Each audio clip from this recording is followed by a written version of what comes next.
Have you ever thought about writing a story or becoming a writer? Did you stare at a blank page or write a few lines and stop, not knowing where to go with it?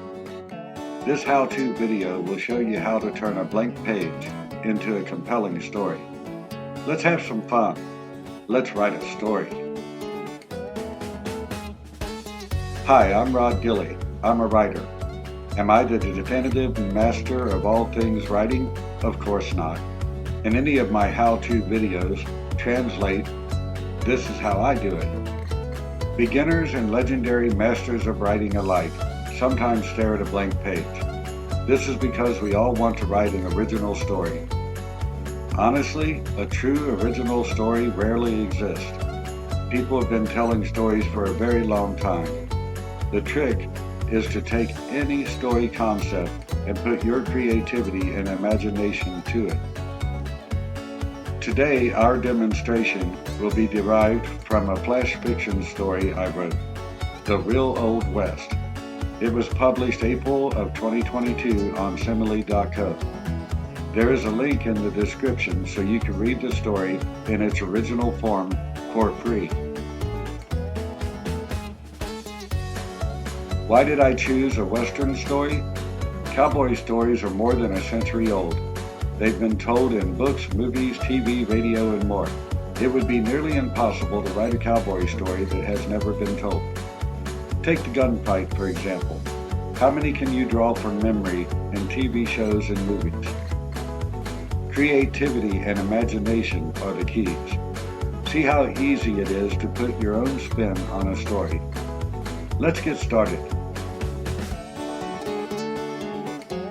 So you sit down at the computer, and there it is, the blank page. And the longer you look at it, the more intimidating it gets. But wait a minute, we came to this story with our concept already in mind.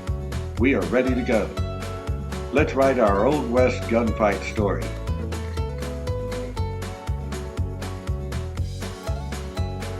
Now we can start with a character, the character's thoughts, or the setting.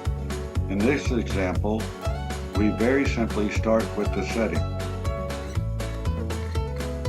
The wind blew hard in Crawford, Arizona, this summer afternoon in 1863. A tumbleweed crossed the street between two cowboys who eyed each other firmly. I'm a fiction writer. Crawford, Arizona is completely fictional. The date simply sounded right to me. The tumbleweed is for atmosphere.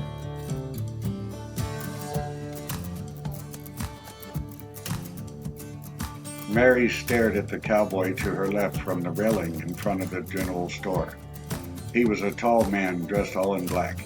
His hat sat crooked on his head, blocking the sunlight from his eyes. Here we introduce the main character, Mary, and begin to describe the gunslinger. The man's suit looked pressed and clean, and his boots appeared to be new and expensive. His right hand hovered over a bright silver revolver holstered low on his hip. Just a few sentences and we have a good picture in our mind of what the gunslinger looks like. If Mary had a nickel, she would have betted that the revolver was a Colt, considered the finest handgun ever made. Tossing in a bit of real life makes your story more believable. Colt has always had quite a reputation. Old man Gifford stood next to Mary at the handrail, watching the two cowboys. I hate when these gunslingers come to town and make a spectacle of themselves, he spoke to himself. In most every Western story, there's some old fellow who isn't too impressed with the goings-on. Wow, a real gunslinger. Mary looked at the man in black again. She wasn't sure if she should smile or not. A gunslinger. They were fascinating, even famous, but we also knew them to be deadly.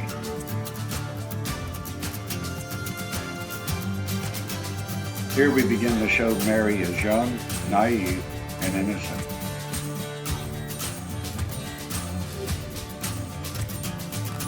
She hoped he wouldn't notice her staring at him.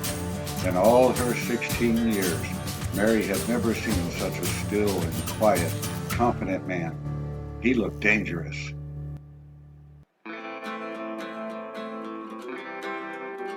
Here we expose her age and add a bit to the gunslinger's appearance. Mr. Gifford threw his cigarette on the ground. Poor Charlie, he was a good kid. With a look of pure disgust on his face, he turned and walked back into the general store. The old man knows the kid is in trouble.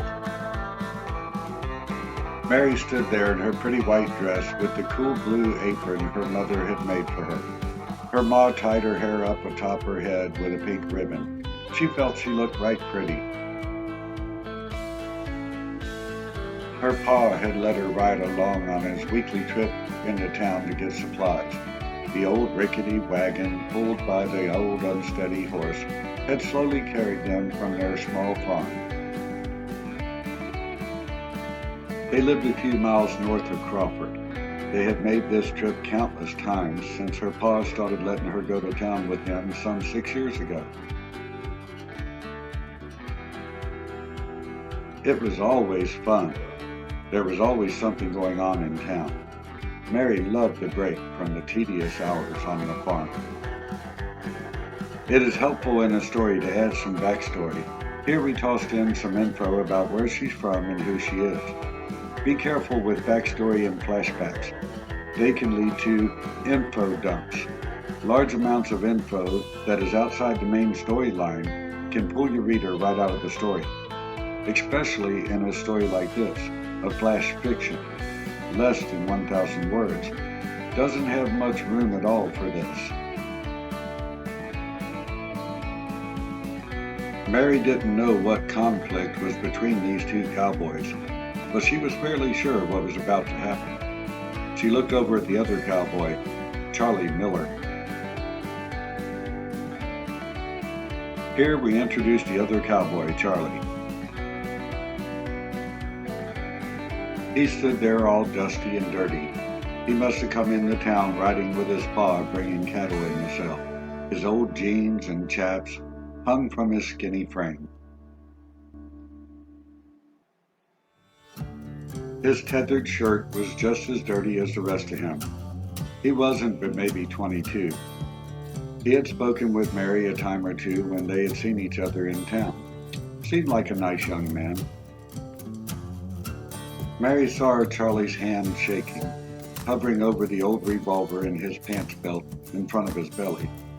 His blue eyes squinted against the dust carried with the wind, and he was sweating.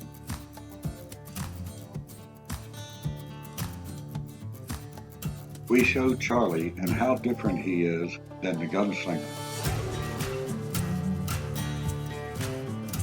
It's not that hot. Why is he sweating? What in the world has brought these two unlikely foes to meet in the street like this? Mary rested her elbows on the railing and clasped her hands. Here, again, we show some of Mary's innocence. An old tan hound dog meandered up the street, coming up behind the man in black. What is Buford doing, silly old hound dog? Mary watched the old dog moseying along. Okay, this is one of two things that makes a story told 1,000,000 times, my story, told once, here and now. Buford is key. If Buford belonged to anyone, most people in town didn't know who. He was friendly enough. Sometimes when they had come to town, her pa had given him a piece of beef jerky, and the old dog's tail would wag and wag. Mary saw that Charlie had noticed old Buford too. He likely wondered, same as her, what the old dog was doing wandering up behind the man in black. Charlie looked at the dog, and with no conscious effort, his hand slipped lower toward his belt. In the majority of Old West gunfights, the fight begins with one of the cowboys saying, "Draw." Here, the fight begins with a young cowboy being distracted by an old dog. Unique, don't you think? Boom!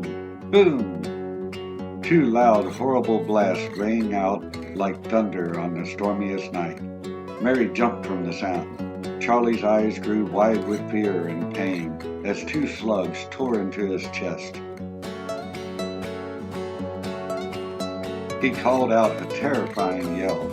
His body twisted and his knees buckled. His eyes were closed when his fingers squeezed the trigger. Boom! Another thunderous blast. Mary gasped, watching Charlie fall. She never saw him actually hit the ground. Something distracted her, looking down, watching her cool blue apron turn a deep red. Then all Mary saw was darkness. Along with Buford, this part makes this story my story. In most cowboy gunfights, the fellow is gunned down and the girl runs to hold him. Here, poor innocent Mary catches Charlie's stray bullet. Remember, you can read this story for free in its original published form with the link in the description below. I hope you had fun exploring this story with me.